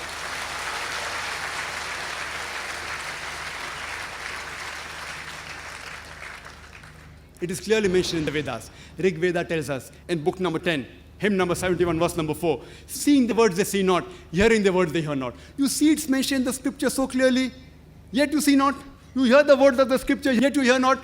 Same thing the Quran says in Surah Baqarah, chapter number 2, verse number 44. You study the scripture, yet you don't follow it. Allah says in Surah Baqarah, chapter number 2, verse number 18, Summum bukmun umyun fahum la yarjiun. The deaf, the dumb, the blind, they will not know the true path. We feel and we see that most of the religious leaders of most of the major religions, whether it be Islam, Christianity or Hinduism, they prevent their followers from reading the scripture with understanding for their own ulterior benefits. Because if the followers read the scriptures, then maybe they will not be able to get the ulterior benefits. I have given a talk earlier on the topic, Al-Quran, should it be read with understanding. If we understand Quran, the best way to understand is to learn Arabic as a language. If you cannot learn Arabic as a language, read the translation of the Quran in the language you understand the best. And we have the Quran translated in the major languages of the world. Similarly, if you analyze that though there are many sects in Islam, there are many sects, but the differences that are there in the sects are very small, are very minute, they are negligible. The major factor of all these sects of Islam, they are the same, that Almighty God is one, that the Quran is the same, that the Messenger Muhammad Sallallahu Alaihi Wasallam is the same.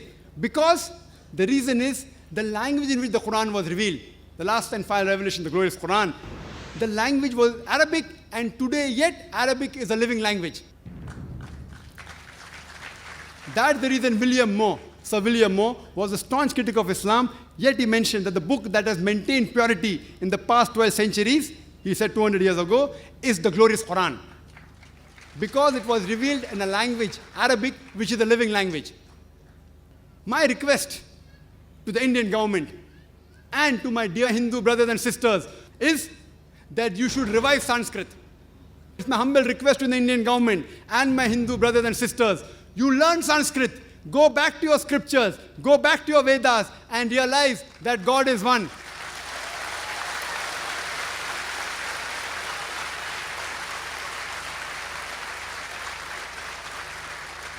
You understand that God has got no images. You understand God has got no avatar. You should understand and realize who is the last and final messenger. You should understand this life is a test for the hereafter. And then only we Muslims, the Hindus can come together and build a great Indian nation. I would like to end my talk with the quotation of the glorious Quran of Surah Yunus, chapter number 10, verse number 108. Ya ayyuhan nas, say, O humankind, truth has arrived from your Lord.